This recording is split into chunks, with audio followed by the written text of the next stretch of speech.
It's a story within tonight's huge story, the role that social media played in breaking the news Osama bin Laden had been killed. The information ran rampant and unedited, so as new details come out, how do you know what's true? 24-hour News 8's Danny Carlson has that answer now from the live desk. Danny? Sue and Brian, we asked you on our Wood TV8 Facebook page how exactly you found out Osama bin Laden had been killed. And take a look at this. Just within the past few hours, hundreds of you responded telling us how exactly you found out. And a lot of you say that you saw it on a social media website. And if you did, you're not alone. I heard about it on Twitter last night. I believed it because I saw it from a couple different places. Ross Hunter was one of thousands who found the news there. Both Twitter and Facebook blew up with the news Osama bin Laden had been killed even before President Obama addressed the nation.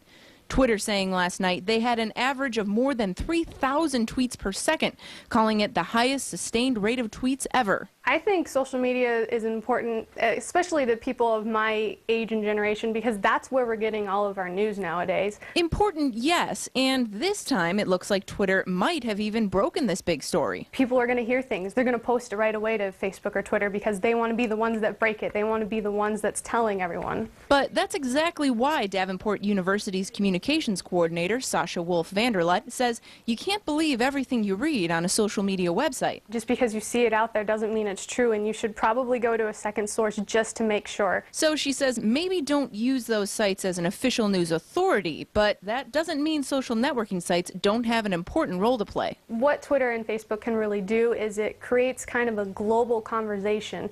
If you're not there, you can still participate in the conversation with other people around the world, giving their opinions, giving their insights, and I think that's just an amazing thing for our generation. And another thing to keep in mind, whenever there's a really big story like this one, a lot of the links that you see on social networking sites or other websites that promise the best pictures or the newest video oftentimes can be spam or viruses. So you want to make sure to double check things that you find out on a social networking site, but then also you want to make sure you know what you're clicking on before you click on it. At the live desk tonight, Danny Carlson, 24-hour News 8.